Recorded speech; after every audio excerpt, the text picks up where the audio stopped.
ನಮಸ್ಕಾರ. ವನಜಾ ಮಲ್ನಾಡ್ ಬಂದಾಯಿತು, ಹೊಸ ವಿಡಿಯೋ ತಂದಾಯಿತು. ಬನ್ನಿ ಇವತ್ತು ಮುದ್ದು ಸೊಸೆ ಸೀರಿಯಲ್ಲು ಹೇಗೆ ಮೂವ್ ಆಗುತ್ತೆ ಮತ್ತು ಏನು ಕತೆ ನೋಡೋಣ.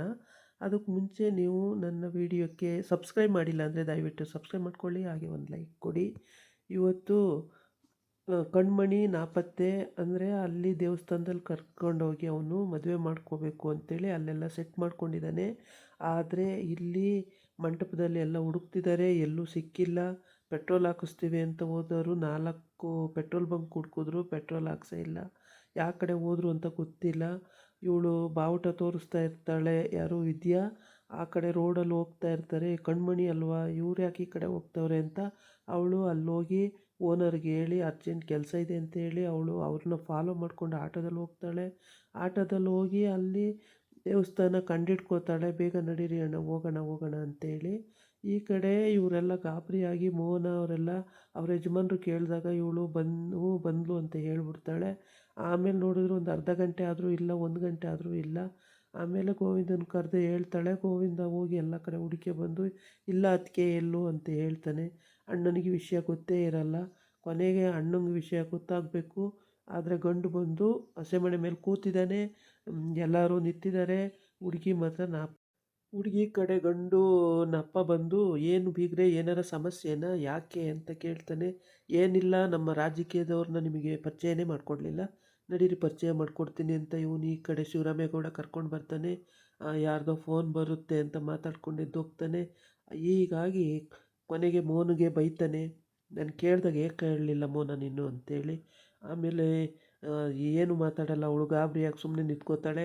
ಈಶ್ವರಿ ಅವರೆಲ್ಲ ಮಾತುಕತೆ ಸುಮಾರು ಹೊತ್ತು ನಡೆಯುತ್ತೆ ಅಲ್ಲಿ. ಆಮೇಲೆ ಏನು ಅಂತ ಗೊತ್ತಾಗ್ತಿಲ್ಲ. ಆಮೇಲೆ ಪಾಪ ಅವ್ರ ಪಾಡಿಗೆ ಅವರು ಈಗ ಮುಹೂರ್ತ ಆಗುತ್ತೆ, ಆಗ ಮುಹೂರ್ತ ಆಗುತ್ತೆ ಅಂತ. ಆಮೇಲೆ ಬೀಗರು ಕೇಳಿದಾಗ ಶಿವರಾಮೇಗೌಡ ಮೇಕಪ್ ಗೊತ್ತಲ್ಲ ಇವಾಗಿನ ಹೆಣ್ಮಕ್ಳು, ಮೇಕಪ್ಪಿಗೆ ಹೋಗಿದ್ದಾಳೆ ಮಗಳು, ಇನ್ನೂ ಬಂದಿಲ್ಲ ಅಂತ ಹೇಳ್ತಾನೆ. ಆದರೂ ಮುಖದಲ್ಲಿ ಗಾಬರಿ ಇದ್ದೇ ಇರುತ್ತೆ. ಎಲ್ಲರೂ ಗಾಬರಿ ಪಟ್ಕೊಂಡಿರ್ತಾರೆ, ಎಲ್ಲೋದ್ರು ಅಂತ ಗೊತ್ತಿಲ್ಲ. ಆಮೇಲೆ ಈ ಕಡೆ ಇವಳಿಗೆ ಸಾವಿತ್ರಿಗೆ ತುಂಬ ಖುಷಿ. ಸುಮ್ಮನಿರಿ ಅಣ್ಣ ನೀವು, ಅದು ಮದುವೆ ನಿಂತೋಗುತ್ತೆ, ನಿಮ್ಮ ಮಗನಿಗೆ ಮದುವೆ ಮಾಡಿಸ್ತೀನಿ ನಾನು, ಹೇಗಾದರೂ ಹೇಳಿ ಆ ಮದುವೆ ನಿಂತೋಯ್ತಲ್ಲ ಅಂತೇಳ್ಬಿಟ್ಟು ಪೊಲೀಸ್ ಬಂದು ಅರೆಸ್ಟ್ ಮಾಡಿ ಅವನ್ನ ಕರ್ಕೊಂಡು ಹೋಗ್ತಾರೆ. ಆವಾಗ ಮರ್ಯಾದೆ ಪ್ರಶ್ನೆ ಅಂತ ಅಣ್ಣ ಬೇಜಾರು ಮಾಡ್ಕೊಂಡು ಕೂತಿರ್ತಾನೆ. ಆಗ ನಾನು ಹೋಗ್ಬಿಟ್ಟು ನಿಮ್ಮ ಮಗನ ಸಜೆಷನ್ ಮಾಡ್ತೀನಿ, ನಿಮ್ಮ ಮಗನಿಗೆ ತಾಳಿ ಕಟ್ತಾರೆ, ನಿಮ್ಮದು ಮಗನದು ಮದುವೆ ಆಗೋಗುತ್ತೆ ಅಂತ ಹೇಳ್ತಾಳೆ. ಅಲ್ಲಿ ಅವರು ಸಮಾಧಾನ ಮಾಡ್ಕೊಂಡಿರ್ತಾರೆ. ಇಲ್ಲಿ ಏನು ಮಾಡಬೇಕು ಅಂತ ಗೊತ್ತಾಗಲ್ಲ. ಇಲ್ಲಿ ಗೋವಿಂದ, ಮೋಹನ, ಶಿವರಾಮೇಗೌಡ, ಈಶ್ವರಿ, ಚಿತ್ರ ಇಷ್ಟು ಜನ ನಿಂತು ಇಲ್ಲಿ ಮಾತಾಡ್ತಾ ಇರ್ತಾರೆ. ಏನು ಮಾಡಬೇಕು, ಯಾವ ಕಡೆ ಹುಡುಕ್ಬೇಕು ಅಂತ ಗೊತ್ತಿಲ್ಲ. ಹುಡುಗಿನೇ ನಾಪತ್ತೆ ಆದರೆ ಎಲ್ಲಿಂದ ಹುಡ್ಕೋದು. ಅವನು ಎಲ್ಲೋದ, ಫೋನ್ ಸ್ವಿಚ್ ಆಫ್ ಮಾಡ್ಕೊಬಿಟ್ಟಿದ್ದಾರೆ. ಯಾವ ಕಡೆ ಹುಡುಕಿರೂ ಸಿಗ್ತಾ ಇಲ್ಲ.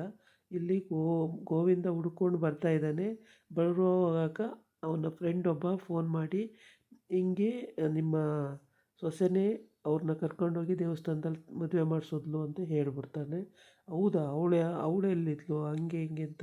ಆಮೇಲೆ ನಂಬೋಕ್ಕಾಗಲ್ಲ ಇದು ಅಂತಂದರೆ ವೀಡಿಯೋ ಕಳಿಸ್ಲಾ ಅಣ್ಣ ಅಂತೇಳಿ ವೀಡಿಯೋ ಕಳಿಸ್ತಾನೆ. ಈ ಕಡೆ ಭದ್ರ ಅವನೇನೋ ತಗೊಂಬರಕ್ಕೆ ಹೋಗಿರ್ತಾನೆ ಪ್ರೆಸೆಂಟೇಷನ್ ಕೊಡಲಿಕ್ಕೆ ಅಂತೇಳಿ. ಅದು ತಗೊಂಡು ಅವ್ನು ಬೈಕಲ್ಲಿ ಬರ್ತಾ ಇರ್ತಾನೆ. ಅವನಿಗೆ ವಿಷಯನೇ ಗೊತ್ತಿಲ್ಲ, ಇನ್ನು ಏನು ವಿಷಯನೂ ಗೊತ್ತಿಲ್ಲ.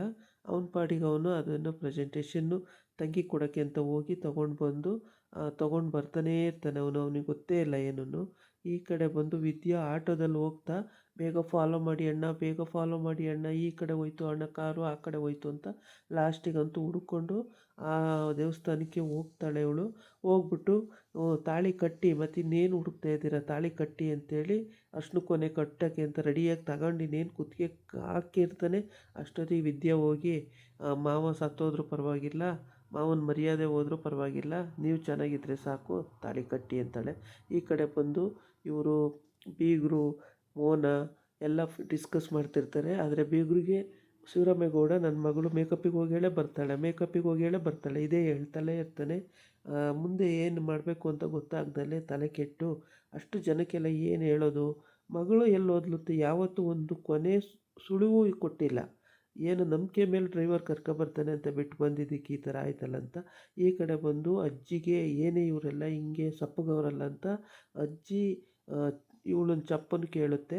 ಚಂಪಾ ಹೇಳ್ತಾಳೆ, ಹಿಂಗೆ ಕಣ್ಮಣಿ ಬಂದೇ ಇಲ್ಲ ಅಜ್ಜಿ, ಅವನು ಡ್ರೈವರ್ ಜೊತೆ ಹೋದವಳು ಬಂದೇ ಇಲ್ಲ, ಎಲ್ಲೂ ಇಲ್ಲವಂತೆ, ಎಲ್ಲ ಕಡೆ ಹುಡುಕ್ತಾ ಇದ್ದಾರೆ, ಎಲ್ಲೂ ಇಲ್ಲವಂತೆ ಅಜ್ಜಿ ಅಂದಾಗ ಅಜ್ಜಿನೂ ಗಾಬರಿ ಆಗ್ತಾಳೆ. ಇವಳಿಗೆ ಏನೇ ಬಂತು, ಎಲ್ಲಿಗೆ ಹೋದ್ಲೆ ಇವಳು ಅಂತೇಳಿ. ಆಗ ಇವಳು ಈಶ್ವರಿ ಜೋ ಪುರೋಹಿತರು ಹುಡುಗಿ ಕರ್ಕೊಬನ್ನಿ ಹುಡುಗಿ ಕರ್ಕೊಬನ್ನಿ ಅಂತೇಳಿ ಬಲವಂತ ಮಾಡ್ತಾಯಿರ್ತಾರೆ. ಆವಾಗ ಇವಳು ಕೂತ್ಕೊಂಡು, ನೋಡು ನಾವು ಚೌಟ್ರಿ ದುಡ್ಡು ಕಟ್ಟಿರೋದು, ನಿನಗೆ ದುಡ್ಡು ಕೊಡ್ತಿರೋದು, ನಾವು ಯಾವಾಗ ಹೇಳ್ತೀವೋ ಆವಾಗಲೇ ಮುಹೂರ್ತ, ನೀನು ಹಿಂಸೆ ಕೊಡಬೇಡ, ಕರ್ಕೊಂಬನ್ನಿ ನಿನ್ನ ಪಾಡಿ ನಿನ್ನ ಮಂತ್ರ ಹೇಳ್ಕೊಂಡು ಏನೋ ಒಂದು ಮಾಡ್ತಾಯಿರು, ಸುಮ್ಮನೆ ತಲೆ ತಿನ್ನಬೇಡ ಅಂತ ಬೈತಾಳೆ.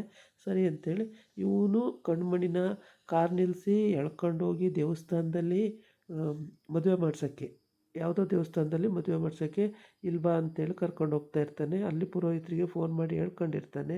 ಅವರು ಹೂವಿನಾರ ಅರ್ಶಿನ ಕೊನೆ ಎಲ್ಲ ರೆಡಿ ಮಾಡಿ ಇಟ್ಕೊಂಡು ಪೂಜೆ ಮಾಡಿಕೊಂಡು, ಯಾರೂ ಬಂದಿಲ್ಲ, ಇಬ್ಬರೇ ಬಂದಿದ್ದೀರ ಅಂದಾಗ, ಹೌದು ಇಬ್ಬರೇ, ಯಾರೂ ಇಲ್ಲ ಅಂತೇಳಿ ಆಮೇಲೆ ಕರ್ಕೊಂಡೋಗಿ ಎಲ್ಲ ಪೂಜೆ ಇನ್ನೇನು ತಾಳಿ ಕಟ್ಟಬೇಕು ಅಷ್ಟೊತ್ತಿಗೆ ವಿದ್ಯಾ ಎಂಟ್ರಿ ಆಗ್ತಾಳೆ.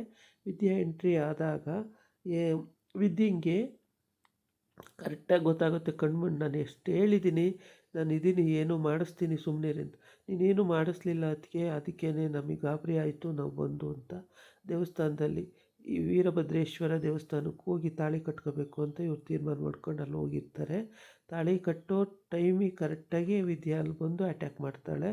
ಮಾಡಿಬಿಟ್ಟು ತಾಳಿ ಕಟ್ಟಲ್ಲ ಇನ್ನೂ, ಆದರೆ ಅದಕ್ಕೆ ಅವ್ರು ಬಿಡಲ್ಲ, ಅದಕ್ಕೆ ಅವರು ಅವನಿಗೆ ಮದುವೆ ಮಾಡಿಸ್ತಾರೆ, ಇವನ ಜೊತೆ ಮದುವೆ ಮಾಡಿಸಲ್ಲ ಅಂತ.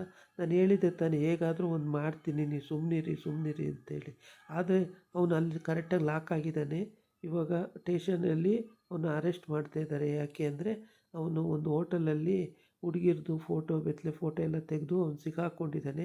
ನೀವೇನು ಯೋಚನೆ ಮಾಡಬೇಡಿ ಅಂತ ಹೇಳಿದ್ದೆ ಹೇಳೋ ಅಷ್ಟರೊಳಗೆ ನೀವು ಇಲ್ಲಿ ಬಂದಿದ್ದೀರಲ್ಲ ಅಂತೇಳ್ಬಿಟ್ಟು ವಿದ್ಯಾ ಅದನ್ನೇ ಹೇಳ್ತಾ ಇರ್ತಾಳೆ. ಆದರೆ ಮದುವೆ ಅಂತೂ ಇನ್ನೂ ತಾಳಿ ಅಂತೂ ಕಟ್ಟಿರಲ್ಲ. ಶಿವರಾಮೇಗೌಡರು ಸತ್ತರೂ ಪರವಾಗಿಲ್ಲ, ಅವ್ರ ಮರ್ಯಾದೆ ಹೋದರೂ ಪರವಾಗಿಲ್ಲ, ರಾಜಕೀಯದಲ್ಲಿ ನೀವಿಬ್ಬರು ಮದುವೆಯಾಗಿ ಸುಖವಾಗಿರಬೇಕು. ಹೂವಿನಾರ ಒಂದು ಬದಲಾಯಿಸ್ಕೊಂಡಿರ್ತಾರೆ ಅಷ್ಟೇ, ಇನ್ನೇನು ಮುಂದುವರೆದಿರಲ್ಲ. ತಾಳಿಯನ್ನು ಕಟ್ಟೋ ಟೈಮಿಗೆ ವಿದ್ಯೆ ಹೋಗಿರೋದ್ರಿಂದ ಹೂವಿನಾರ ಒಂದು ಅವನಿಗೆ ಇವಳು ಹಾಕಿರ್ತಾಳೆ, ಕಣ್ಮಣಿಗೆ ಉದಯ ಹಾಕಿರ್ತಾನೆ ಅಷ್ಟೇ. ಆದರೆ ಮುಂದೆ ಏನೂ ಆಗಿರಲ್ಲ. ಈಗ ಮುಂದೆ ಇನ್ನೇನು ಮುಂದಕ್ಕೆ ನಡೆಯುತ್ತೆ, ನಾಳಿನ ಎಪಿಸೋಡ್ ಹೇಗೆ ಬರುತ್ತೆ, ತುಂಬ ಇಂಟ್ರೆಸ್ಟಿಂಗ್ ಆಗಿದೆ. ತುಂಬ ಇನ್ನೇನು ತಾಳಿ ಕಟ್ಟೇ ಬಿಟ್ಟೇನೋ ಅನ್ನೋ ಮಟ್ಟಕ್ಕೆ ಆಗಿದೆ. ಆದರೆ ತಾಳಿ ಇನ್ನೂ ಕಟ್ಟಿಲ್ಲ.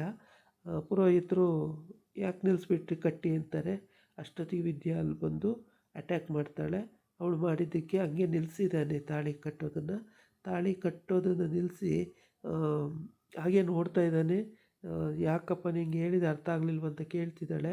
ಸುಮ್ಮನೆ ಕತ್ತು ಕೆಳಗೆ ಹಾಕ್ಕೊಂಡು ನೋಡ್ತಾ ಇದ್ದಾನೆ. ಇನ್ನೇನು ಕಟ್ಟೇ ಬಿಟ್ಟ ಅನ್ನುವಾಗ ಅವರು ತಾಳಿನ ಕಟ್ಟಲ್ಲ. ಅವಳು ಅಷ್ಟು ಬೇಗ ಬಂದು ನಿಲ್ಲಿಸ್ಬಿಡ್ತಾಳೆ. ಆಮೇಲೆ ಈ ಕಡೆ ಭದ್ರಂಗೂ ನಿನ್ನ ಹೆಂಡ್ತಿನೇ ಹೋಗಿ ಮದುವೆ ಮಾಡಿಸಿದ್ದಂತೆ ಅಲ್ಲಿ ಅಂತ ಹೇಳ್ಬಿಡ್ತಾರೆ. ಅವನು ಕೆಂಡಾಮಂಡಲ ಆಗ್ಬಿಡ್ತಾನೆ. ಇವನು ಯಾರೋ ಇಲ್ಲಿ ಅರ್ಧಂಬರ್ಧ ವಿಷಯ ತಿಳ್ಕೊಂಡು ಹೋಗಿ ಗೋವಿಂದಂಗೆ ಫೋನ್ ಮಾಡಿ ಹೇಳ್ಬಿಡ್ತಾನೆ ಅವನ ಸ್ನೇಹಿತ. ಗೋವಿಂದ ಅದನ್ನೇ ನಿಜ ಅಂತ ನಂಬ್ಕೊಬಿಡ್ತಾನೆ. ಎಲ್ಲ ಒಂದೊಂದು ಕಡೆ ರೂಟಲ್ಲಿ ಹೋಗ್ತಾ ಇದ್ದಾರೆ ಹುಡ್ಕೊಂಡು ಎಲ್ಲೂ ಸಿಕ್ಕಿಲ್ಲ. ಗೋವಿಂದ ಫ್ರೆಂಡು ತಲೆ ಮೇಲೆ ಹೊಡೆದಂಗೆ ಹೇಳ್ತವನೆ.